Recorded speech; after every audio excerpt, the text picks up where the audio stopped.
तो आज है हमारी क्लास नंबर 4 और इस टॉपिक की क्लास नंबर 3। तो आज हम देखने वाले हैं सेल ऑर्गेनल्स कोशिकांग। तो हमारे पास एक सेल है और सेल के बाहर जो ये लेयर है ये हमारे पास सेल मेम्ब्रेन है, या फिर हम इसे कहते हैं या फिर हम इसे कहते हैं प्लाज्मा मेम्ब्रेन। और सेल के अंदर जो लिक्विड भरा हुआ होता है उसे कहते हैं हम प्रोटोप्लाज्म। अब प्रोटोप्लाज्म है क्या? सेल मेम्ब्रेन के अंदर जो भी कंटेंट भरा हुआ है उसे हम प्रोटोप्लाज्म कहते हैं। ये सेल का लिविंग पार्ट होता है और फिजिकल बेसिस ऑफ यूनिट, जीवन का भौतिक आधार भी प्रोटोप्लाज्म को कहते हैं। ये इम्पोर्टेंट पॉइंट है। प्रोटोप्लाज्म की जो खोज थी वो डुजार्डिन ने की थी और डुजार्डिन ने इसका नाम सारोकोड दिया था, और बाद में जो प्रोटोप्लाज्म जो नाम दिया था वो दिया था पुरकिंजे ने।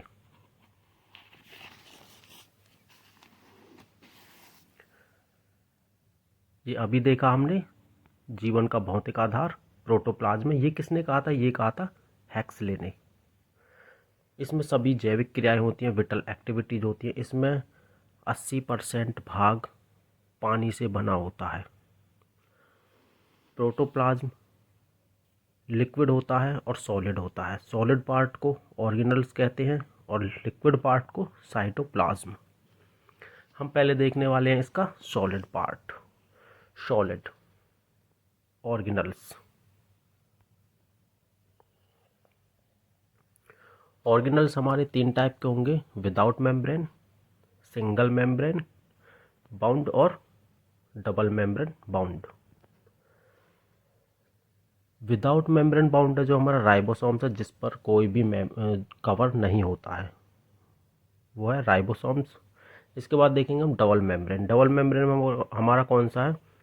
न्यूक्लियस हो गया, माइटोकॉन्ड्रिया हो गया और क्लोरोप्लास्ट हो गया। और राइबोसोम्स, न्यूक्लियस, माइटोकॉन्ड्रिया और क्लोरोप्लास्ट के अलावा जो भी बचेगा वो सिंगल मेम्ब्रेन में आ जाएगा, जैसे गोल्जी बॉडी हो गया। इसके बाद देखेंगे हम डीएनए, डीऑक्सीराइबो न्यूक्लिक एसिड। जो डीएनए है वो सभी सेलों के न्यूक्लियस में पाया जाता है। इसे हम जेनेटिक मटेरियल भी कहते हैं।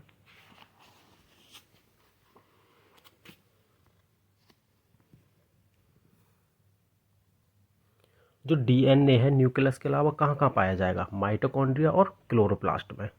इनका जो अदर नेम है माइटोकॉन्ड्रिया और क्लोरोप्लास्ट का, वो है सेमी ऑटोनोमस ऑर्गेनल्स।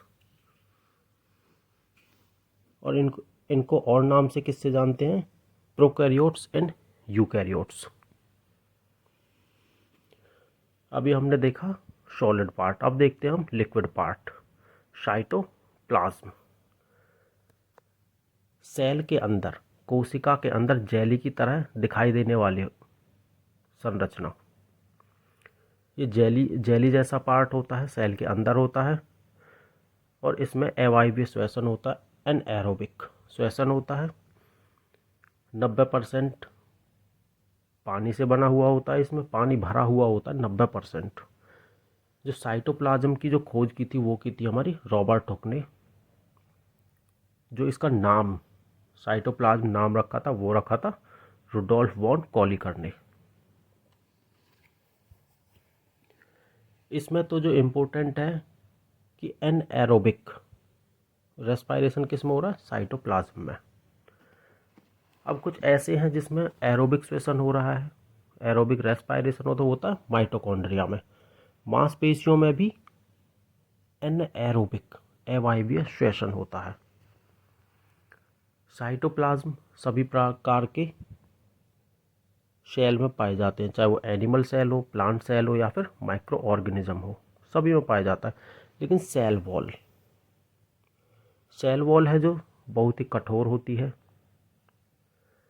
जो प्लांट सेल है, प्लांट सेल की जो सेल वॉल होती है वो सेलुलोज की बनी होती है, फंजाई में काइटिन की बनी होती है, बैक्टीरिया की पेप्टिडोग्लाइकन की बनी होती है। एनिमल सेल एनिमल में सेल वॉल होती ही नहीं है।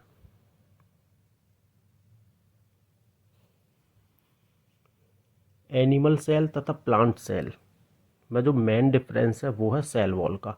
एनिमल में सेल वॉल नहीं होती है, प्लांट में सेल वॉल होती है।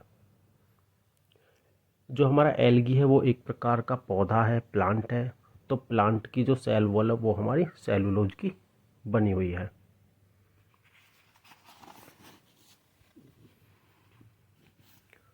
जो डिस्कवरी की थी सेल वॉल की वो रॉबर्ट हुक ने की थी।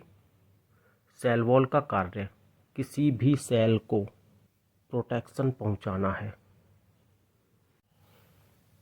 अब हम एनिमल सेल और प्लांट सेल में थोड़ा सा डिफरेंस देखने वाले हैं। प्लाज्मा मेम्ब्रेन, एनिमल सेल में प्लाज्मा मेम्ब्रेन होता है और प्लांट सेल के अंदर प्लाज्मा मेम्ब्रेन तो होता ही है लेकिन सेल वॉल भी होता है, जो कि मेन डिफरेंस है एनिमल सेल और प्लांट सेल का। जो मेन डिफरेंस है वो है सेल वॉल। हम सेल वॉल को देखते हैं। Cell wall, shell membrane. अब देखते हैं सेल मेम्ब्रेन और प्लाज्मा मेम्ब्रेन। इसका जो दूसरा नाम है वो है बायोलेमा या फिर प्लाज्मा लेमा। ये हमारे पास सेल है, सेल के बाहर प्लाज्मा मेम्ब्रेन है या फिर सेल मेम्ब्रेन है। जो सेल है ये सेल के चारों तरफ एक बाउंड्री बनी हुई है जिसे हम सेल मेम्ब्रेन कहेंगे। एक सेल यहाँ पे देखते हैं, देखो कितनी सारी सेल हैं, तो ये इनके चारों तरफ जो बाहर है ये एक लेयर बनी हुई है सेल मेम्ब्रेन की। तो हम कह सकते हैं कि एक सेल दूसरी सेल से सेल मेम्ब्रेन की मदद से ही अलग होती है।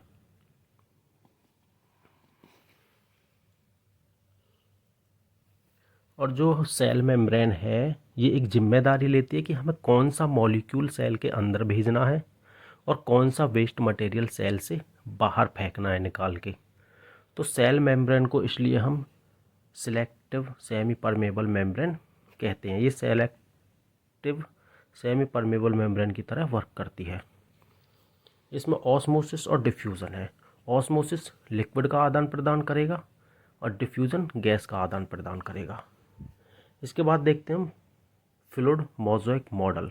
जो फ्लूइड मोज़ेक मॉडल है वो सिंगर और निकलसन ने दिया था। ये सेल मेम्ब्रेन की जो स्ट्रक्चर है उसे पढ़ने के लिए दिया गया था।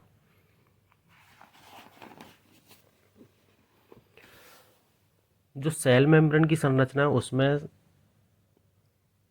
जो सबसे मेन कंपोनेंट है वो है फॉस्फोलिपिड, फिर उसके बाद आता है प्रोटीन, फिर आता है carbohydrates. Phospholipid, phospho means phosphorus और लिपिड है जो यूनिट ऑफ फैट।